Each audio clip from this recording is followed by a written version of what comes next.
Chapter 2 From SOILFUL. One of the first signs of real love is the moment you realize that someone out there is trying their very best to understand you. It was 1980 during the first November rains at the beginning of planting season. Tony Redcliffe had just stumbled out of the darkness of war and right into the halls of the magnanimous Meikles Hotel, where he was elegantly approached by a bubbly young receptionist with a curvilinear figure that gently meandered like banks of the river Zambezi and tenderly caressed by a true African sunset, which was the saffron to her complexion. Appearing sort of demure in her chiffon scarf, which seemed to cover her swan-like neck, Christine Como, smoothly dressed in burgundy, stylish black coat shoes, feeling generously warm in the promise of an exciting future beaming in her sparkling constellation brown eyes, hastily blurted out, "Yes, I will marry you, Tony," though in a dulcet voice as sweet as any songbird. Tony Redcliffe, like Prince Charming, had been on one knee and glaring straight into Christine's virility brown eyes with delightful promise, which set his heart a thump. Christine's luminous, heavenly white teeth flashed as she blew gently on her carmine red fingernails. Her amber, honey brown Peruvian Jericho bob shone like glossy silk when she embraced him in her arms, and to the unsuspecting applause of a few other guests, as the handsome pair whisked itself away in bliss right into Eastgate Center. The pair then petered through a fountain towards Tony's office at the Munumutapa building. Along the way, they passed through a decked piazza at Africa Unity Square, which was jazzed up by an exuberant fringe of flower sellers. Mkoma Knox could see the way they looked at each other, like nothing else ever existed in the entire world except only the two of them. He was actually waiting for the pair by the big pond with a bouquet of Christine's favorite carnation flowers. He could see they were best friends, lovers, soulmates, and indeed Mkoma Knox thought they were actual twin flames. The world was free, and the jubilant notion of freedom meant much more than just the regular rhetoric of deliverance from evil. Black and white could now mingle without any restrictions. The color bar, or rather, the official color bar had collapsed, at last. It is true, though, that for some time, until quite recently, there were a proliferation of certain white haunts where a black man was not welcome and could enter only at his own peril. But in all fairness, the lingering promise of transformation had been staggeringly breathtaking. Somehow, this newly independent country found itself now occupying a unique teapot-like position in southern Africa. And with the country's strategic importance both in the region and in the front line of free Africa, it had attracted immense international interest. People from all over the world had been following the struggle for freedom in this country, and when it finally came, many were quite ecstatic about the beckoning of an inevitable, prosperous future. Even till this day, the very first official words spoken in this independent state were, "Ladies and gentlemen, Bob Marley and the Wailers." The announcement, a few seconds after midnight on 18 April 1980, precipitated pandemonium among the thousands of people attending the independence ceremony at Rufaro Stadium in Mbare. People outside the stadium had burst through the gates, and the police fired multiple canisters of tear gas, most of which the crowd managed to throw back. It was only when a riled detachment of liberation fighters who marched into the arena with their bold black fists proudly raised that order was only restored. When the artificial clouds of tear gas finally dispersed, Bob Marley returned to the stage and, shouting "Freedom," went on to play his song Zimbabwe. Freud mentioned before that Most people do not really want freedom because freedom itself brings about a shared sense of responsibility, which most people are actually frightened of. But the crowd at the packed Rufaro Stadium never at all hesitated at their sole chance of taking on the responsibility to sing along with Bob. And when a white organizer told him from the wings of the stage that he had only 2 minutes left, inspired Mali roared, "War!" and went on playing for yet another triumphant 15 minutes. Aluta continua. The streets of metropolitan Harare were overzealous, thrilled, and jubilant as the spirited war cries that Povo had sung during all Pungwe rendezvous alongside their guerrillas thundered, and for the first time across all woke corners of metropolitan Harare. The air was a cool breeze, looming the resisted promise of an illustrious amalgamated future. One could sense the weighted pride among the masses. It could no longer be denied how successful the power of a united movement was to liberate an entire people, bringing many generational issues afore, issues that had long been inevitable to be addressed, issues that beckoned a new era of people leaders. Furthermore, a desirable reset of fundamental grassroots principles, principles which give a customary relevance to the values that bear meaning to its people, to life. I am because we are. Liberty meant houses, access to adequate healthcare, free education, jobs in restaurants, factories, jobs in finance and jobs in government, and access to more jobs and movement anyway, including doing absolutely anything with anyone, especially without that insolent dumpers. More so, hope. This is what the people bought when the dream was sold, delivered right on their doorsteps and charismatically packaged with the words, "If yesterday I fought you as an enemy, today you have become a friend, an ally, with the same national interest, loyalty, rights, and duties as myself. If yesterday you hated me, today you cannot avoid the love that binds you to me and me to you. The wrongs of the past must now stand forgiven and forgotten." These were the words of the new leader of independent Zimbabwe at independence. And it must be said that that man rose to the occasion in his finest hour, for these eloquent words rang of astute Pan-African greatness. It would be a misdemeanor, really, to mention the eloquence of the man that rose to the occasion without applauding Tony Redcliffe. Tony Redcliffe was just the right toff to personify the eloquence that this independence rang. It had not taken time for him to be recognized as a central figure in the politics of the country. Having attained a law degree at the University of the Free State in Bloemfontein, South Africa, he happened to be front and center of several ad hoc committees of extremely powerful lawyers, tasked with the constitutional development of policy documents, green and white papers, also championing national capacity building programs that ensure the effective facilitation of alternative dispute resolution, collective trade, and international labor agreements. He was connected, and the paycheck reflected it. It was unusual to have someone of his age privy in those circles, as most gentlemen his age would unscrupulously contemplate a large chunk of their valuable time chasing, also harboring occasional hookups from avenues, the city's red light district, and spending much of their inheritance or father's monies on booze and all sorts of vile drugs at First Street. First Street was the place to be for any young affluent gentleman in Harare, a sunshine city that knows no sleep. First Street, accessed via an ornate stone archway, is the longest street right in the inside of the CBD, designated for luxurious top-notch leisure. The CBD is the heart of Harare, and First Street is its major artery. The best that metropolitan Harare could offer, progressively boasting with high-end pubs, a prestigious art gallery, nightclubs, restaurants, a state-of-the-art casino, and a national cultural theatre in a park within the well-manicured and well-used garden of Harare.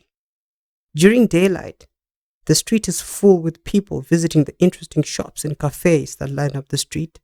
And just when the sun bows to kiss Nehanda's unshackled feet, the activity intensifies around the street's many restaurants, bars, and nightclubs. After dark, when Zesa's nightly red globe is lit, First Street does not do tranquil. In fact, First Street becomes an all-out epileptic carnal mugging. This is Harare, a city with buzzing streets that are neither paved with gold nor marble. Harare, a metropolitan fraught with the gift of insomnia, spoiled just right with enough color, charm, and cuteness to satisfy you either way. Whilst guising perfect in shades of pastel, you will absolutely find First Street lit from one end to the other in a myriad of fanciful colored bright lights, leading you to the hefty granite slabs, scaling to a crescendo at the eternal flame. Actually, Zesa's electric red globe on the golden crown of the towering bold statue of a proud Nehanda. Powerful woman, Nehanda Charwe Nyakasikana, also known as Mbuya Nehanda. Reportedly, she was a medium of Nehanda, a female Shona Mondoro, a powerful, respected ancestral spirit. As a spiritual leader and ancestral guide, she made oracular pronouncements leading to the performance of traditional ritual ceremonies that were tacitly understood to ensure good rains and good crops. Nehanda, who became so powerful that even the Ndebele kings themselves revered, and well known that her spirit is believed to have continued on living in the human bodies of various other chosen spirit mediums. Rumor has it that during periods of possession by her spirit, the chosen ones are believed to speak and communicate with the voice and personality of the original Nehanda, not with their own. She was a powerful woman, staunchly committed to upholding the traditional Shona culture of Hunu. Nehanda was instrumental in organizing nationwide resistance to colonial rule during First Chimurenga between 1896 and 1897. It was the end of the rebellion on April 27, 1898, where she was captured, found guilty, and hanged by white settlers on a Musasa tree rumored to be in the middle of a roundabout connecting Josiah Tonkogara Avenue and Sam Nujoma Street in Harare. Nehanda, famously quoted by an intrepid oracular declaration to Father Richards, Mapfupa angu achamuka, meaning, my bones will surely rise, became a momentum source of inspiration during Zimbabwe's second Chimurenga from the early 1960s to independence in 1980. Although Christine Como did not mind a lofty job at the grandiose Mikkels Hotel, she had just discovered a livid passion towards Nehanda and the role the cult of her personality played during the entire Chimurenga liberation struggle. Whenever she was confronted by the usual question, "What do you think of Nehanda?" Christine, as if she practiced for it, squints her eyes and her crescent-shaped eyebrows would incline slightly, whilst, without any hesitation, offer a quick, sensuous snigger, then begin with the leading question. "What do you mean by that? Are you referring to Nehanda the spirit or Charwe?" Either response will get you into a factual barrage of clear, concise argument. Her conversations were intelligent, carefully thought out, sensible, wise, and full of common sense. Watching her talk about Nehanda or Charwe baffled Tony tenfold. He adored her, the way she broadly lit up and meticulously spoke of anything freely, also without the confirmation of any personal biases. He nonchalantly understood what Nehanda had meant during the war for the liberation struggle. What Christine did, however, was thoroughly school her learned friend on the quintessential importance on the role of her womanhood and what that cause actually meant to future generations. He was proud of her and the way she spoke her mind. She was a shining truth that flagrantly brought him to his knees. Undoubtedly startled by her ability to lecture him on this particular theme, Tony, riveted, pushed Christine to consider pursuing a career that would allow her to reconnoiter Nehanda even further. Thereafter, and with Tony's delightful encouragement, Christine enrolled at the University of Zimbabwe and majored in journalism, media, and broadcasting.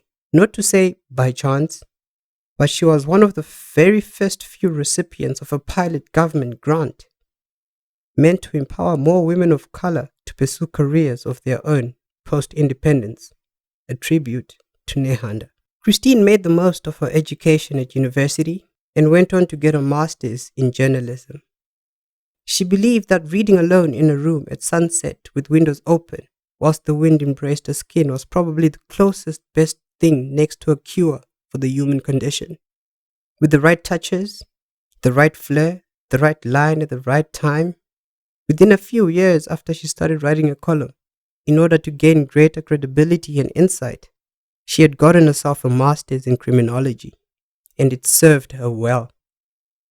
The column she wrote was called Tell Christine, which she tried to keep her subjects of general interest to women about the difficult issues they dealt with at home, in their relationships and marriages, with their children, or in the workplace. Tell Christine ended up at the front of the Big Five magazine, and her large pool of fanatical feminist followers bought it primarily to read her. She was often cited as an expert, a pundit, and invited to be on panels about women's issues or appear on television shows on all the major networks. And Tony made sure that the only award-winning broadcasting corporation in the country aired all the shows her bubbly face appeared. She was one of those people who could cast a spell on whatever they touch. A candle, a scarf, a jewel, a flash of color, a hint of a smile, a glow of warmth, a dash of pizzazz, a dollop of style, a barrel of style. Christine had been born with it. She oozed it. Stark naked and with her eyes closed, she had style. Like the way she flew into Tony's office at lunchtime, her curly chuckle mane with brass tips airborne, a smile in her eyes, a kiss on his neck, and suddenly, one fabulous rose dropped across his papers, sticking a heavily scented frisky note on a picture of them both, which she expected to always find symmetrically placed in between a pair of brandy liqueur and Hemingway's lemonade on an antique cellaret at the center of his office. In love and swimming by the edge of the devil's pool. One perfect rose or one brilliant flame lily in Haute Couture's designer Leo vase next to his coffee machine. A few slices of sweet potato, a pair of roast chicken breasts, some beef, a bit of kale, corn, and a side of cucumber honeydew salad. The Herald, or infrequently, the infamous Daily News. She just had it. A gift that transformed everything she touched into something more, something better. She steamed sweetness and spice for no price. This was the flair that no one, including Tony himself, could explain. A uniqueness that was truly her own. By Christmas 1980, Tony and Christine Redcliffe had endless discussions as to whether the newlyweds either settle at the preferred Redcliffe Estate farmhouse in Kwekwe or on a rural mansion located in nearby Domboshawa. Christine already had a vision to transform that mansion into a dazzle of bravura and elegance, and she made sure Tony understood why in just 2.5 years. The breathtaking views, she would often brag to Tony, would make it a perfect place for a queen. Her chosen architect certainly did a stunning job. The rural mansion became an escape surrounded by extraordinarily beautiful views of massive granite formations of rock on a sprawling 13-acre of lush Mediterranean garden, 27 kilometers north of Harare. Just a footfall beneath the hills, with little else in sight besides a green alley of palm, sparsely placed wapaka, locally known as mahobohobo, and dense msasa trees that delicately swept behind impressive rock formations.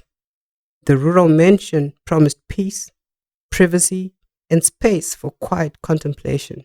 Christine transformed the rural mansion into a lavish house complete with all finer works, a true work of art with vast spaces and an exquisite fire pit, which was on top of her priority list. For special moments with family and friends that come over, she often reasoned. The house, which took 24 months to engineer, was a combination of natural and contemporary. There was a large patio with a built-in bench under a pergola for sundowners, an undercover area for brides, and the architect optimized every bit of that space. The home's earthy tone, greens, mustard, and the blue complemented the surrounding nature. There was something about sunset at the Redcliffe residence that just made you want to stay there forever. The dropping sun cascading brave punctuations of dark purple in a vivid red sky. Beyond the beauty of the home, Christine revealed once that when they started working on the property itself, one of the main things she looked out for was having something that would capture both their personalities whilst being serene and humble. The idea, of course, was for the house to sit within the slope of the hills and to gradually step down with it rather than work against the slopes of the contour. She knew her husband would travel and spend most of his time on the road and in many hotels all over the world. Thus, she created space that would be to his comfort and allowing him to equally take a breather before he gets back to fighting the whole world for her. He was her Superman and Christine, his Lois Lane. Their bedroom was luxurious and sophisticated without the feeling of a hotel. An eye-catching feature with the letters T and C craftily engraved on the outside of the house, symbolic of Tony and Christine.